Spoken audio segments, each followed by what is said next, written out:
ያላባት ያሳደገችህን እናት አክብራት።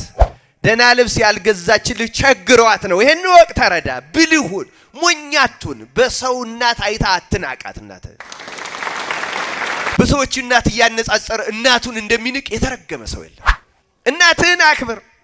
አድምጥ ክርስቲያን፣ እናቱን የጠላ ሰው፣ እናቱን የማያከብር ሰው፣ ከርሷ በመወለዱ እንደተጎዳ የሚያምን ሰው፣ ይሄ እግዚአብሔርንም የካደ ሰው።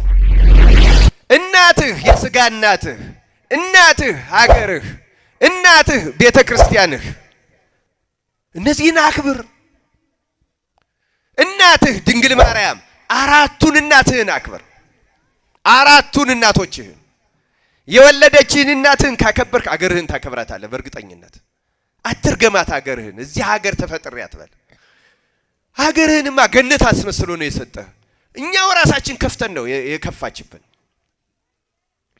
ደም አፈሰስንባት፣ መሬቱ እህል በረከት እንዳይሰጥ ከለከለ።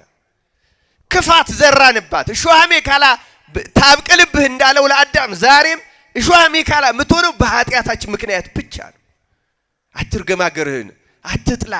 የሀገር አትበል፣ የአካባቢ አትበል፣ ይሄ ሲዳሞ አትበል፣ ይሄ ወላይታ አትበል፣ ይሄ ጎጃም፣ ይሄ ጎንደር አትበል። አትናቅ፣ ሀገርህን አትጣል፣ ኢትዮጵያን አትናቅ። በተለይ የወለደች እናትህን በምንም ምክንያት አታሳዝናት።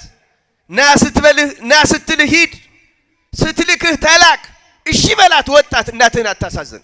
እናትህን አክብርና የእግዚአብሔርን በረከት ቅመሰው። የእግዚአብሔርም ትእዛዝ እንደዚያ ነው የሚለው፣ 10ቱ ትእዛዛት። እናትና አባትህን ምን አድርግ ነው የሚለው? አክብር። አባትህን አክብር፣ እናትህን አታሳዝን። ወጣት